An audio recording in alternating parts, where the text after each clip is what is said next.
At this point, you should be reasonably well acquainted with the s, p, d, and f orbitals. One important thing to remember is that each orbital orientation can hold up to one pair of electrons. The s orbital technically doesn't have an orientation. Turn it in any direction and it will look the same. However, the s orbital itself can hold up to one pair of electrons. The p orbital, now we start to have orientations. So each individual orientation holds up to one pair of electrons. Same goes for D and F. Each single orientation can hold up to one pair of electrons.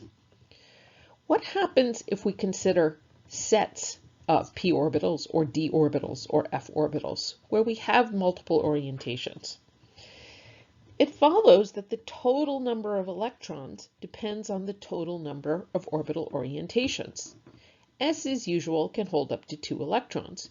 P, with its 3 different orientations, can hold up to 6 electrons. D, with its 5 orientations, can hold up to 10 electrons. And F, with its 7 orientations, can hold up to 14 electrons. The question now is, if we have a given element and a multi-electron atom, how can we use these orbitals? How can we organize these orbitals so that we know where to assign all the different electrons in our element to these orbitals in a way that makes sense? Enter the orbital energy diagram. This is something we can use to assign electrons for virtually any element on the periodic table. Note that it's organized according to increasing energy. As we go up to higher quantum numbers and different orbital shapes and orientations, we go up and up in terms of our energy. Multi-electron atoms include everything but hydrogen. And we fill a diagram like this with electrons from bottom up according to something called the Aufbau principle.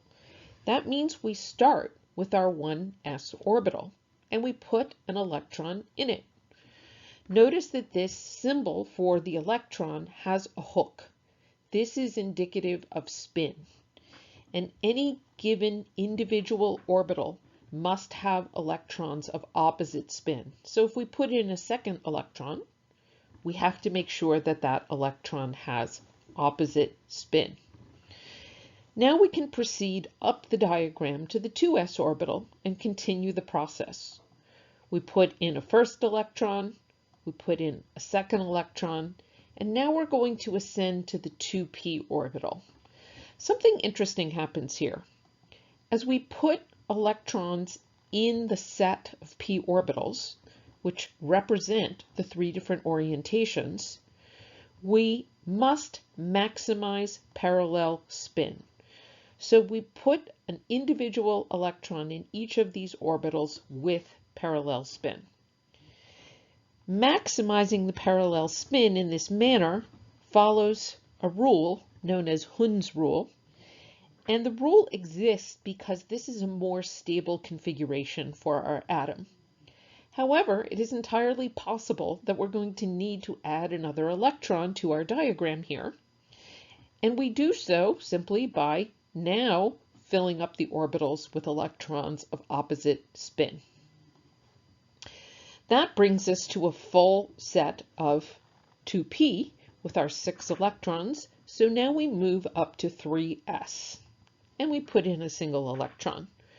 Clearly we could keep going, but let's stop here and think about the fact that how far we go in terms of filling up this diagram is dependent on how many electrons are in our atom.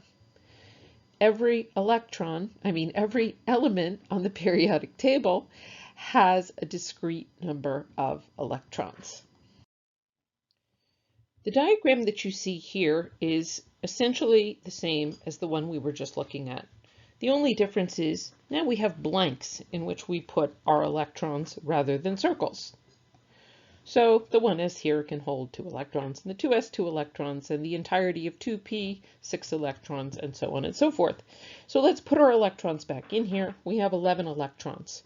If you were to consult the periodic table, you would see that there is only one element that as a neutral atom has 11 electrons, and that element is sodium. Sodium has 11 electrons. Our diagram has 11 electrons. The inescapable conclusion is we must be dealing with sodium metal. What if we wanted to write this in an abbreviated format? Well, in this case, we have something called the electron configuration. And that is written with our principal quantum number, our orbital shape, and then how many electrons we have in that orbital. So we go 1s2, 2s2, 2p6, 3s1.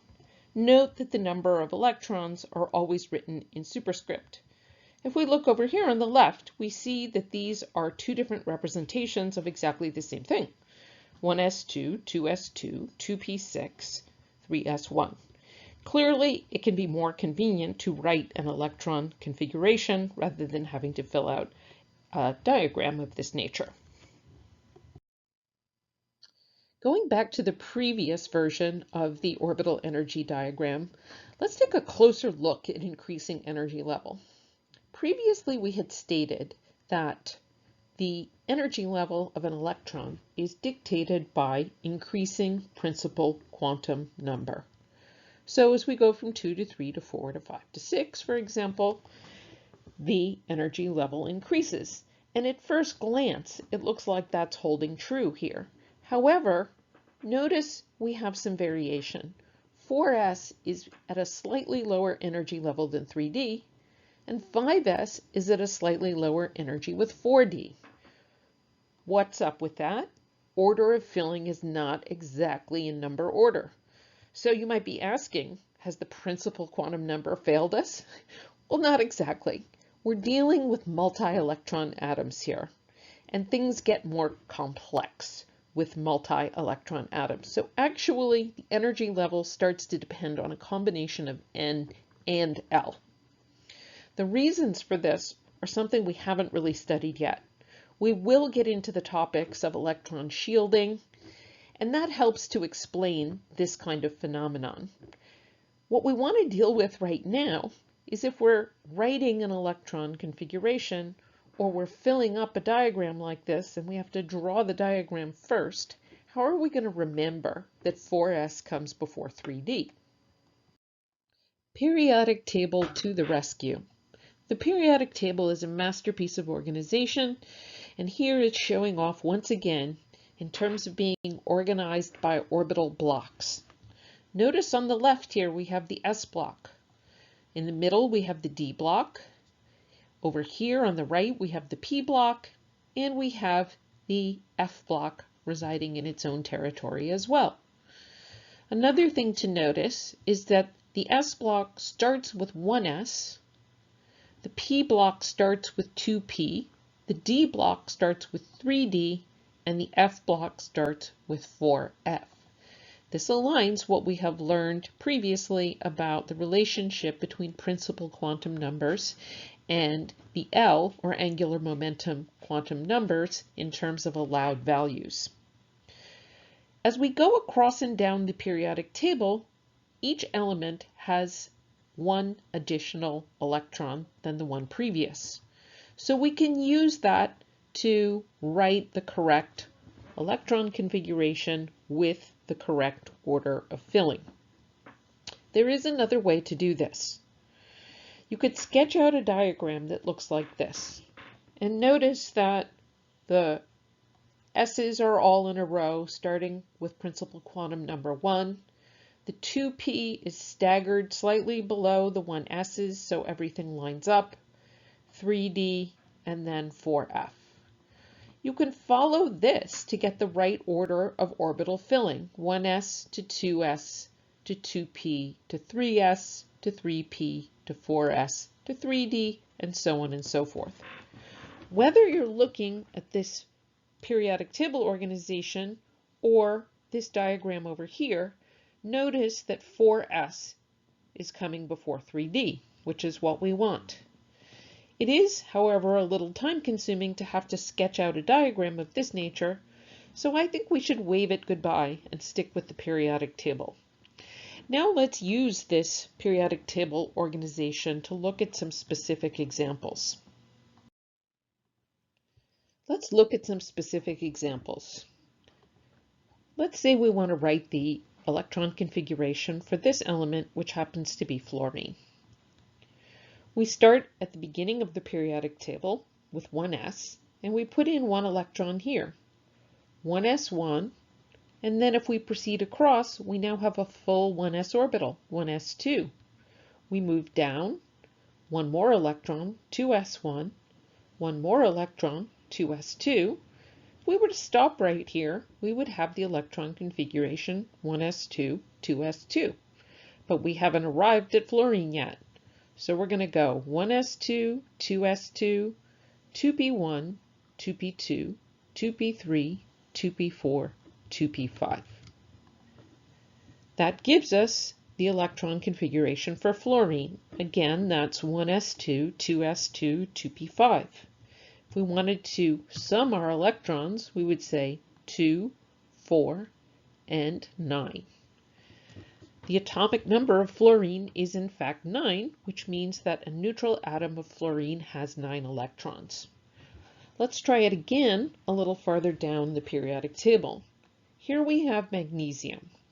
We start again at the beginning of the periodic table, and we have 1s2, 2s2, 2p6, 3s2. Now if we count up our electrons, we notice we have 2, 4, 10, 12.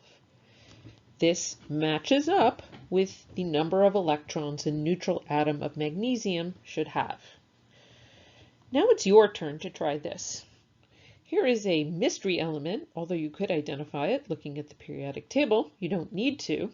You simply need to follow the process just outlined and go across and down the periodic table, filling your respective orbitals with electrons until you arrive at this location. Pause the video and give yourself a moment to do this. Then check against a periodic table with the atomic number and element name and make sure that the number of electrons matches up. This element is titanium. Notice that its atomic number is 22, therefore a neutral atom of titanium should have 22 electrons. The electron configuration is 1s2, 2s2, 2p6, 3s2, 3p6, 4s2, 3d2. We have arrived at titanium, and our configuration should add up to 22 electrons.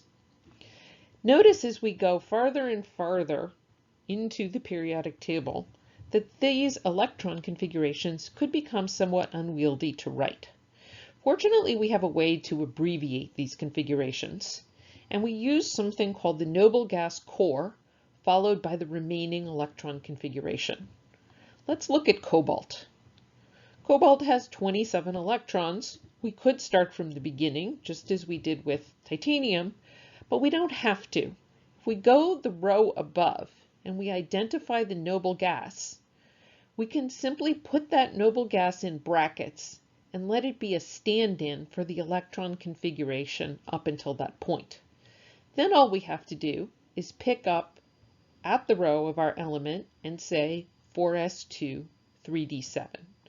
That means the abbreviated configuration for cobalt becomes argon in brackets 4s2, 3d7. We can do this with virtually any element. We could do it for titanium. We could do it, for example, for phosphorus.